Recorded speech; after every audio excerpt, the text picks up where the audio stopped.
शिक्षा के क्षेत्र से जुड़े हुए हमारे सभी मित्रों का एक बार पुनः स्वागत है आपके अपने चैनल ए कंप्लीट क्लास परिवार में। जैसा कि मित्र आप सभी लोगों को पता है कि आज की टॉपिक हमारी यूपी डीएलएड यूपी बीटीसी गणित शिक्षण से संबंधित है और आज की अपनी इस टॉपिक में हम यूपी डीएलएड यूपी बीटीसी गणित शिक्षण द्वितीय सेमेस्टर के बारे में चर्चा करेंगे राजन किसरी से, और अति लघु उत्तरीय प्रश्न के बारे में आज हम बात करेंगे। और जैसा कि आप लोगों को पता है कि आज की इस टॉपिक के पहले हमारी 25 क्वेश्चन की टॉपिक एक कंप्लीट हो चुकी है और 25 क्वेश्चन के आगे आज की टॉपिक में हम चर्चा करेंगे। तो वीडियो पर बने रहिए और पूरा देखिए। वीडियो को कम से कम 10 मिनट तक आप देखिए, इसके बाद आपको खुद ही पता चल जाएगा कि इस वीडियो के माध्यम से आपको कितना फ़ायदा होने वाला है। अगर आपके एग्ज़ाम में गणित से क्वेश्चन आते हैं, ये सीरीज ना कि केवल बीटीसी वालों के लिए है, अपितु ये उन सभी विद्यार्थियों के लिए है जिनको गणित आती है भैया, जिनके एग्जाम में गणित आती है। क्योंकि गणित अगर बीटीसी में आप सॉल्व कर रहे हैं या फिर टेट या सुपर टेट में सॉल्व कर रहे हैं तो ये नहीं होगा कि यहाँ अगर आप 2 गुणे 2 कर रहे हैं तो ये 4 होगा, और कहीं और आप जब गणित सॉल्व करेंगे तो 2 गुणे 4 की बजाय 8 होगा। तो इसीलिए मैं आपसे निवेदन करता हूं कि आप इस वीडियो को पूरा देखिए। तो चलिए आइए बात करते हैं क्वेश्चन नंबर 26 के बारे में। क्वेश्चन नंबर 26 कह रहा है, उदाहरण देखकर दिखाइए कि धन पूर्णांकों में योग की संक्रिया योग पर वितरित नहीं होती। तो उदाहरण देखकर भैया, उदाहरण देखकर ये क्या करना है, तो आइए चलिए हम देखते हैं।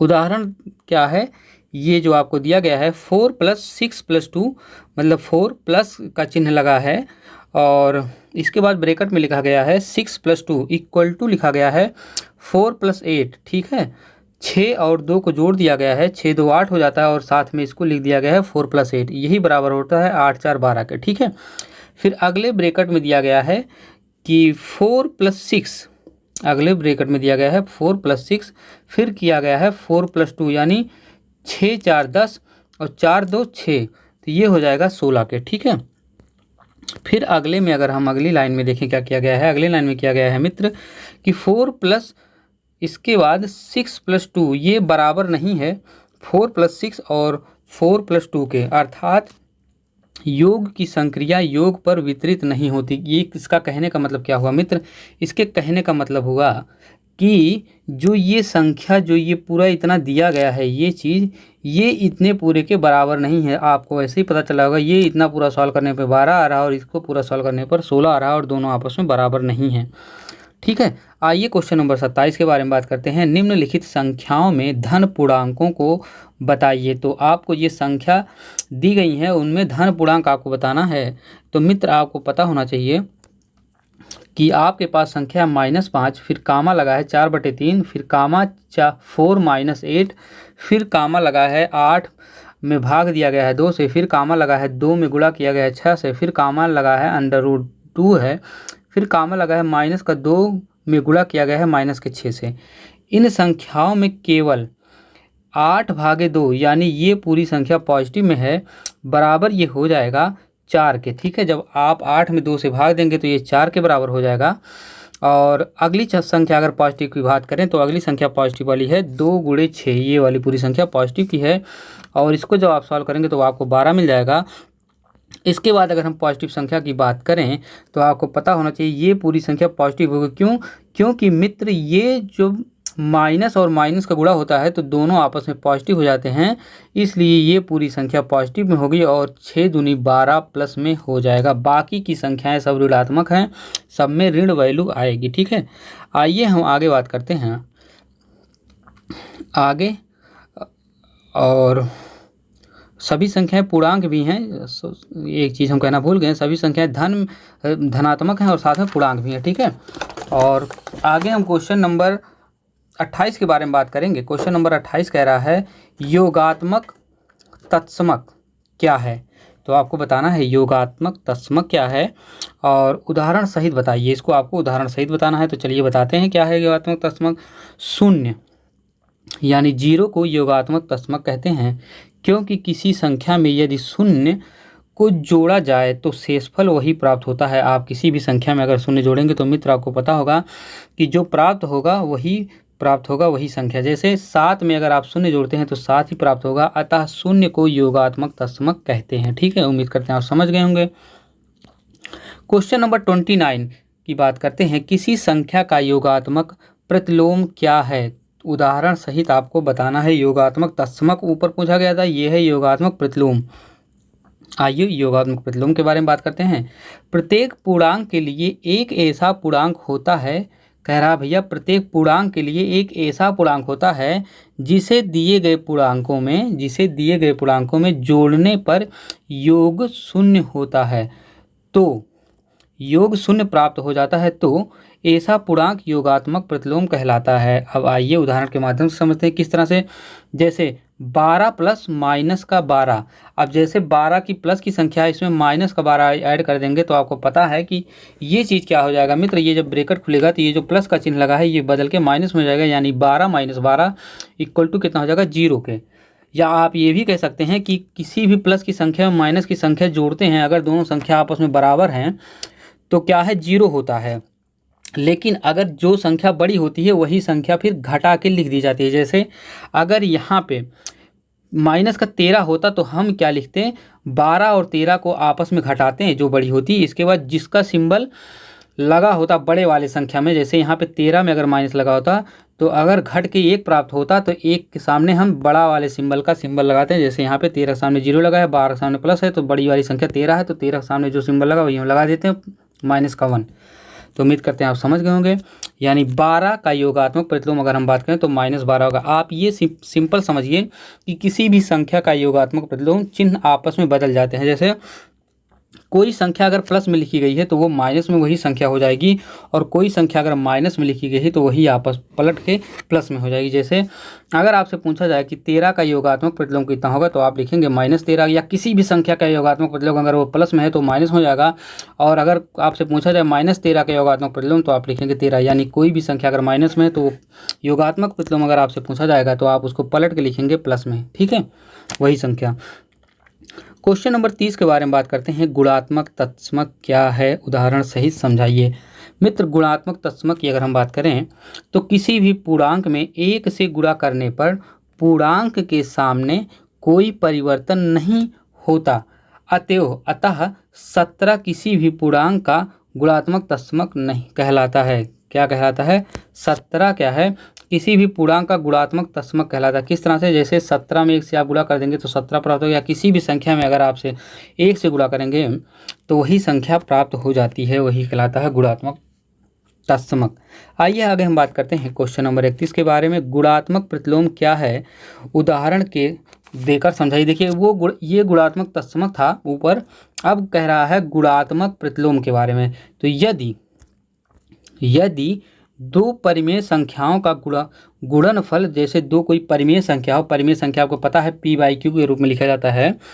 यदि दो परिमेय संख्याओं का गुणनफल 1 हो तो उसमें प्रत्येक दूसरे का गुणात्मक प्रतिलोम होता है। प्रत्येक एक दूसरे का क्या होता है, गुणात्मक प्रतिलोम। कैसे, जैसे 5/3 गुणे 5/3, अगर ये आपस में आप गुणा करेंगे तो ये आपस में कट के 1 प्राप्त होगा, ठीक है। अतः 3/5 का गुणात्मक प्रतिलोम कितना हो जाएगा, 5/3, यानी पलट के लिख दिया जाएगा, वही होता है गुणात्मक प्रतिलोम। कोई भी संख्या हो आपस में पलट के अगर लिख दी जाती है तो वही उसका गुणात्मक प्रतिलोम होगा। जैसे यहाँ पे अगर 5/3 का गुणात्मक प्रतिलोम पूछे तो आप 3/5 लिखेंगे, और जैसे आपको 6/3 का गुणात्मक प्रतिलोम पूछे तो आप 3/6 लिखेंगे, 6/3 का गुणात्मक प्रतिलोम। क्वेश्चन नंबर 32 के बारे में बात करें। क्वेश्चन नंबर 32 हमारा कह रहा है 5/9 और -13/9 को जोड़िए। तो मित्र जोड़ना तो आपको पता ही होगा, भिन्नों का जोड़। चलिए नहीं पता तो बताते हैं। 5/9 प्लस माइनस का 13/9 को क्या करेंगे, आप एलसीएम ले लीजिए या फिर तिर्यक का गुणा कर दीजिए। तो हम एलसीएम लेते हैं, ज़्यादा सही होगा। तो एलसीएम लेने पे क्या होगा, 9 प्राप्त होगा, क्योंकि अंश ऊपर होता है और हर नीचे होता है, तो अंश बटे हर भिन्न होता है, तो हर आपस में समान है, इसलिए हर क्या होगा, एक एलसीएम हो जाएगा 9। इसका एलसीएम 9 हो गया तो ऊपर क्या है 5 प्लस हम कर देंगे माइनस का 13, यानी प्लस के 5 में माइनस का 13 जब जुड़ेगा तो आपको कितना प्राप्त होगा, माइनस का 8। कहने का मतलब ये हुआ, हम आपसे ऊपर बताए थे कि 13 में से 8 घटाइए, 13 में से 5 घटाइए तो कितना मिला, 8 मिला। अब चिन्ह कौन सा लगाना है, तो जो संख्या बड़ी होगी उसके सामने जो चिन्ह लगा होगा वही चिन्ह घटाने के बाद जो प्राप्त संख्या होती है उसमें लगता है। तो घटाने के बाद 8 प्राप्त हुआ, हम चिन्ह कैसे लगाएं, तो इसमें संख्या सबसे बड़ी देखिए कौन सी है, सबसे बड़ी है 13। 13 के सामने कौन सा चिन्ह लगा है, माइनस का, सीधे माइनस का चिन्ह आप लगा लेंगे, बटे 9 करेंगे। कटता है तो काट दीजिए, नहीं कटता है तो छोड़ दीजिए, ठीक है। नहीं कट रहा है इसलिए हम इसको छोड़ देंगे। आइए आगे बात करते हैं क्वेश्चन नंबर 33 के बारे में। 7/-11 और 3/11 को जोड़िए। भैया फिर वही चीज़ करना है, इसमें जोड़िए। आइए चलिए, तो 7/-11, ठीक है, इसको आप एक तरीके से और लिख सकते हैं। इसको क्या लिख सकते हैं, 7×-1, 7×-1 बटे -11×11, ठीक है, और यही बराबर हो जाएगा किसके, -8/9 के। ठीक है, कैसे -8/9 ये हो गया, ये चीज़ आपको पता होना चाहिए कि मित्र इसको जोड़ना है। ठीक है, तो हम ये चीज़ जो इतना ये किए हैं, इतना बचौला ये करना ही नहीं है, इसको पूरा काट दीजिए। आपको क्या करना है, सिंपल आपको करना है, सिंपली आप करिए केवल ये चीज़ यहाँ से उठाइए, 7/-11 + 3/11। अब इसको जब आप जोड़ेंगे तो इसको क्या जोड़ेंगे आप, इसको जोड़ने के बाद आपको क्या है, अंश बटे हर भिन्न होता है और हर दोनों में समान है 11/11। माइनस का चिन्ह आप बीच में लगा सकते हैं या ऊपर लगा दीजिए, कहीं भी लगा दीजिए। ठीक है, ये पूरी संख्या माइनस में ही रहेगी, -7/11।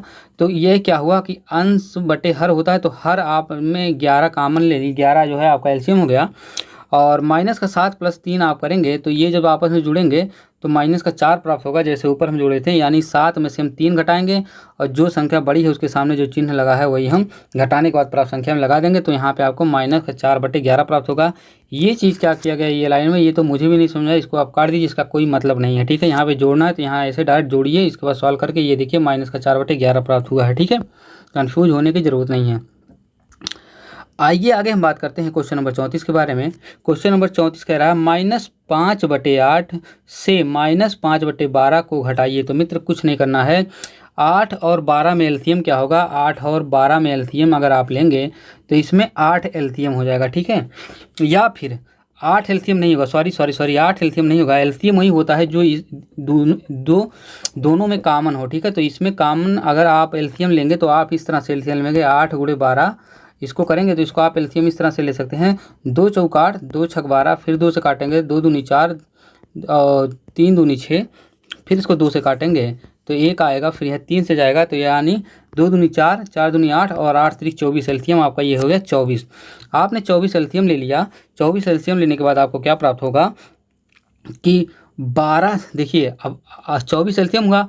अब जो नीचे अंश बट ये अंश है ये हर है, अब हर का आप 24 में भाग दीजिए तो कितनी बार जाएगा, भाग देंगे जब आप 24 में, ये सब छोड़िए, ये सब भूल जाइए। ठीक है, अब जब आप जो है 8 से 24 में भाग देंगे तो 8 3 24, यानी 5 के साथ आप गुणे में लिखेंगे 3। ठीक है, 5 के साथ आप गुणे में लिखेंगे 3, दूसरे वाले 5 के साथ, ये दोनों माइनस में 5 है, इसलिए ये आपस में प्लस प्लस हो जाएंगे। ठीक है, ये प्लस हो जाएगा, प्लस चिन्ह बन जाएगा, क्योंकि माइनस का 5/8 है, माइनस का 5/12 है, तो ये चिन्ह आपस में कट जाएंगे। ठीक है, तो अब क्या है, आप 8 से भाग दिए 24 में तो आपको मिला 3, और ये 5 के साथ गुणा होगा तो ये देखिए इतना आपको ऊपर प्राप्त हुआ है, 5×3। ठीक है, इसके बाद क्या करना आपको, इसके बाद प्लस का चिन्ह लगाना है, इसके बाद प्लस का चिन्ह लगाना है आपको, और फिर लिखना है कि 12 से 24 में भाग देंगे तो 2 बार जाएगा, और फिर आप लिखेंगे 5×2। ठीक है, तो यहाँ पे आपको क्या मिला, आपने जब 8 से 24 में भाग दिया तो यहाँ से 3 मिला, और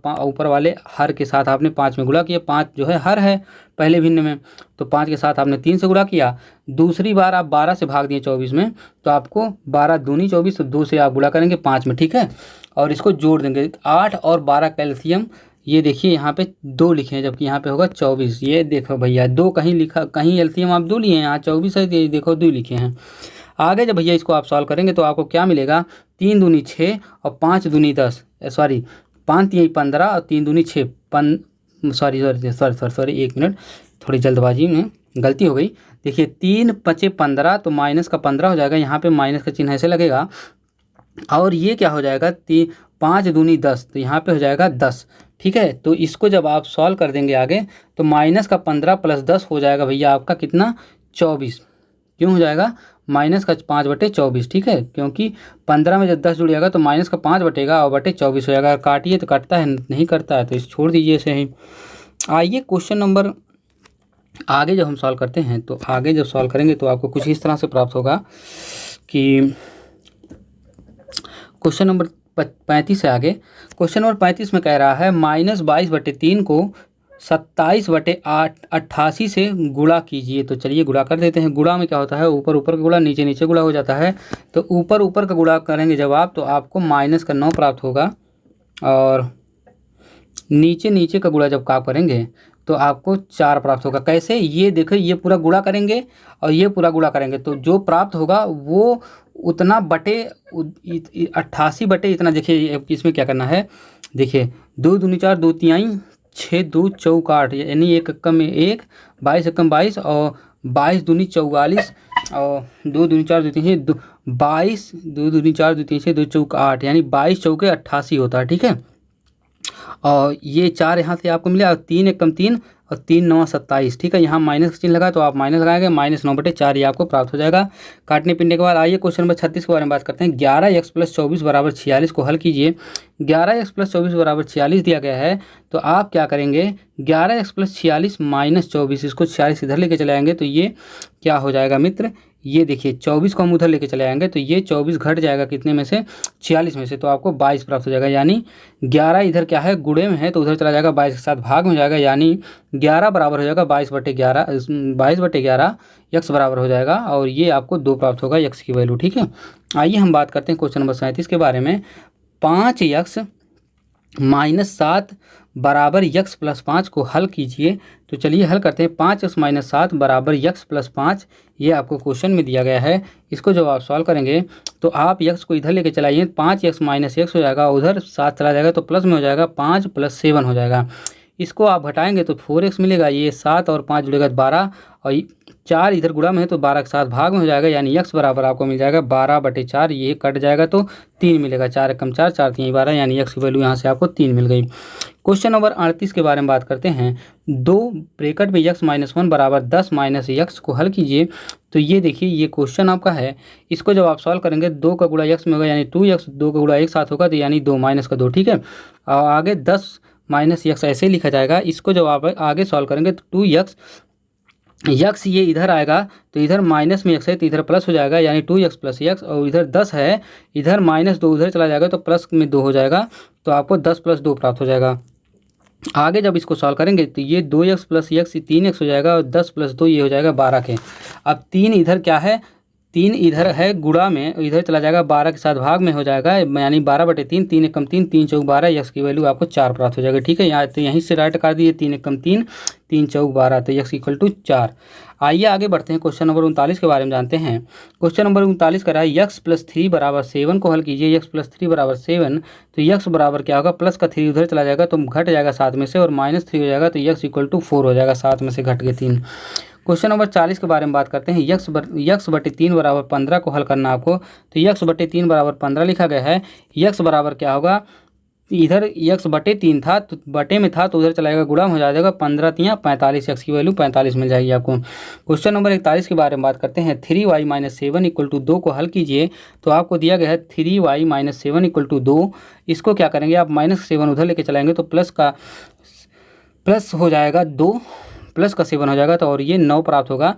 यानी यहाँ आप डायरेक्ट काट सकते हैं, 3 एकम 3 और 3 त्रिका 9, यानी y की वैल्यू क्या हो जाएगी, 3। ठीक है, आइए आगे बात करते हैं। क्वेश्चन नंबर 42, x² - 9/x³ - 27 का सरलतम रूप लिखिए। तो इसको सॉल्व करेंगे तो x², एक ब्रैकेट में आप इसको लिख सकते हैं, -3 का स्क्वायर, यानी 3 × 3 कितना हो जाएगा, 9 के, तो यही हो जाएगा 3 का स्क्वायर, इसको आप लिख सकते हैं। फिर x का क्यूब और 3 का क्यूब, यानी 3 × 3 × 3, 3 त्रिका 9, 9 त्रिक 27, इतना आप लिख सकते हैं। आगे जब आप इसको सॉल्व करेंगे तो a का स्क्वायर b के स्क्वायर का ये फार्मूला बन जाएगा, और एक ब्रैकेट में a + b होता है, एक ब्रैकेट में a - b, ये a + b, a² - b² का फार्मूला होता है, एक ब्रैकेट में a + b, ये a हो गया x और b हो गया 3। ठीक है, तो यहाँ से ये मिल गया, और दूसरे में क्या करेंगे हम, दूसरा वाला a³ - b³ का फार्मूला होता है, एक ब्रैकेट में a - b, दूसरे ब्रैकेट में a² + 3 एक दूसरे ब्रैकेट में होता है a² प्लस ab प्लस क्या होगा, इसके बाद क्या होगा b²। ठीक है, तो 3 का स्क्वायर हो जाएगा तो 9 हो जाएगा, और ये a का स्क्वायर हो जाएगा, ये हो जाएगा ab मतलब x और 3x हो जाएगा, यहाँ से ये प्राप्त हो जाएगा। अब इसके बाद जब आप इसको सॉल्व करेंगे आगे तो ये और ये कट जाएगा माइनस वाला, तो ये इतना आपको टोटल वैल्यू प्राप्त हो जाएगी। ठीक है, आइए आगे हम जब बात करते हैं क्वेश्चन नंबर 43 के बारे में। यदि a square plus 1/a square बराबर 2 हो तो 1/a प्लस a का मान ज्ञात करना है आपको। ठीक है, इसमें क्या किया गया है, इसमें क्या है कि इस पूरे चीज़ को आप इस तरह से लिख सकते हैं a प्लस 1/a इसका पूरा का होल स्क्वायर, इसको आप तोड़ेंगे तो ये इतने में लिख सकते हैं, और साथ में a प्लस बी के स्क्वायर का फार्मूले से ये पूरा इतना प्राप्त होता है, a square plus B square plus 2ab। ठीक है, ये a हो गया, ये b हो गया। ठीक है, तो ये इतना प्राप्त हुआ a square plus B square के फार्मूला से। इसको जब आप आगे सॉल्व करेंगे इतने पूरे को तो ये पूरा प्राप्त हो जाएगा। यहाँ से आपको ये इतना पूरा बराबर 2 की यहाँ भी दिया गया है तो आप 2 रख देंगे, और 2a ये a कट जाएगा तो यहाँ से आपको ये 2 केवल मिल जाएगा, तो ये 2 2 4 हो जाएगा। ठीक है, और ये इतना पूरा बराबर कितना हो जाएगा, ये 1/a प्लस 1/a इतने का पूरे का वैल्यू कितना हो जाएगा, इतना पूरा बराबर ये स्क्वायर था तो ये 4 था, अब 2 कम 2 2 दूनी 4 यानी 1a plus 1/a equal to 2 बार प्राप्त हो जाएगा आपको। ठीक है, आइए आगे बात करते हैं क्वेश्चन नंबर 44 के बारे में।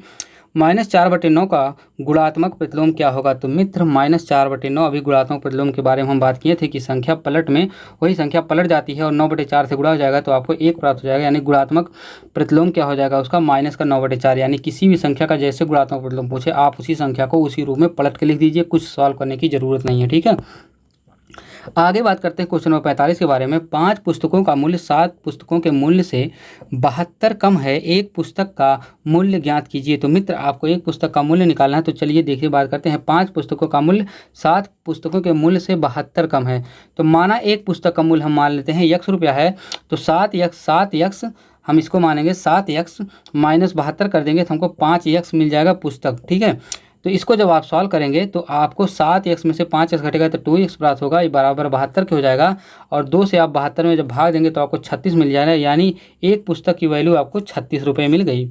और अगर हम 5 पुस्तक की बात करें तो आप 36 से 5 गुणा कर दीजिए, 5 पुस्तक की वैल्यू मिल जाएगी। आइए हम बात करते हैं क्वेश्चन नंबर 46 के बारे में। 3 क्रमागत संख्याओं का योग 87 है, द्वितीय क्रमागत संख्या का मान ज्ञात कीजिए।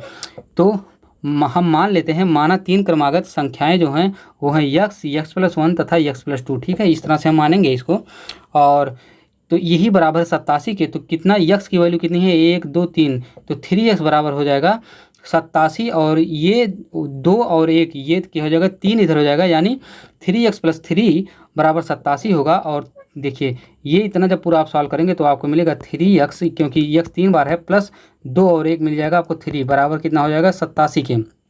अब हम 3 को उधर ले जाके इधर प्लस में है तो उधर जाएगा घट जाएगा और 84 प्राप्त हो जाएगा, और इधर 3x ऐसे रह जाएगा, यानी ये वाली लाइन फिर प्राप्त होगी 3x बराबर 84, और 3 से जब आप 84 को काटेंगे तो 28 से 3 × 3 और 28 3 84 होता है, x की वैल्यू आपको 28 मिल गई। ठीक है, अब क्या करता है, द्वितीय क्रमागत संख्या क्या होगी। अगर हम क्रमागत संख्या की बात करें तो 28 में आप एक पहली संख्या क्या है 28 हो जाएगी डायरेक्ट, x की वैल्यू 28 है। यहाँ से देखिए 28 हम रखेंगे ना, पहली x की वैल्यू 28 हो गई, दूसरी वैल्यू क्या हो जाएगी 28 + 1 यानी 29 हो जाएगा, तीसरी वैल्यू 28 + 2 यानी 28 के बाद 29 और 30 हो जाएगी। ये एक वैल्यू क्या हो जाएगी 28, एक वैल्यू हो जाएगी 29, एक वैल्यू हो जाएगी आपकी 30। ठीक है, तो इस तरह से ये हो जाएगा। आइए हम आगे बात करते हैं क्वेश्चन नंबर 47 के बारे में। एक आयत की लंबाई 10 सेंटीमीटर तथा चौड़ाई 6 सेंटीमीटर है, आयत की परिमाप ज्ञात कीजिए। तो मित्र आयत का परिमाप को पता होगा, हम इसके पहले previous year question paper set में भी करा चुके हैं, और हमने गणित का एक सेशन बनाया है, आपको डिस्क्रिप्शन में मिल जाएगा, आई बटन में मिल जाएगा, कि आयत का परिमाप होता है 2 ब्रैकेट में लंबाई, आयत की लंबाई धन आयत की चौड़ाई। तो आप 2 करिए, 10 दिया है लंबाई और चौड़ाई दिया है 6, तो 10 6 हो जाएगा 16, और 16 दूनी 2 से गुणा हो जाएगा, 16 दूनी 32 सेंटीमीटर आपका क्या प्राप्त हो जाएगा आयत का परिमाप। ठीक है, क्वेश्चन नंबर 48 की बात करें। एक बर्तन में 7,800 सेंटीमीटर क्यूब पानी है, बर्तन में कितने लीटर पानी है। तो मित्र माना बर्तन में x लीटर पानी है। ठीक है, आप मान लीजिए बर्तन में कितना लीटर पानी है, x लीटर पानी है, x क्यूब बराबर कितना हो जाएगा 7800 घन सेंटीमीटर, यही घन सेंटीमीटर क्यूब इसको बोलते हैं। और 1 सेंटीमीटर क्यूब बराबर होता है, इसको क्या करेंगे, ये बराबर कितने का होता है 0.001 लीटर के। ठीक है, अब इसी से गुणा कर देंगे जब, तो हमको 7.8 लीटर प्राप्त हो जाएगा। ठीक है, और क्वेश्चन नंबर 49 के बारे में बात करते हैं। भाग की संक्रिया को समझाइए। तो मित्र, भाग की संक्रिया गुणन संक्रिया की विलोम होती है। जैसे 4 × 5 = 20 होता है, तो अगर हम भाग करें 20 में 4 से, तो क्या हमको 5 प्राप्त हो जाएगा। ठीक है, तो सब मिला के ये कहने का मतलब ये हुआ कि आप जिस संख्या से, जैसे 20 और 4 का जब भाग करते हैं तो हमको 5 प्राप्त होता है, लेकिन 5 और 4 का गुणा करते हैं तो हमको 20 प्राप्त होता है। क्वेश्चन नंबर 50 के बारे में बात करते हैं। गुणन का तत्समक अवयव किसे कहते हैं। तो मित्र, 1 को गुणन का तत्समक अवयव कहते हैं, ऊपर हम बता चुके हैं। आज की टॉपिक हमारी यहीं तक। अगर आपको वीडियो अच्छी लगी हो तो अपने दोस्तों में सेंड करें, शेयर करें, और वीडियो को लाइक शेयर कमेंट करना ना भूलें। अपनी राय ज़रूर दें कि वीडियो में क्या कमी है, क्या अच्छाइयाँ हैं, ताकि हम अगली वीडियो में सुधार सकें। सभी मित्रों को मेरा नमस्कार, धन्यवाद, बाय बाय।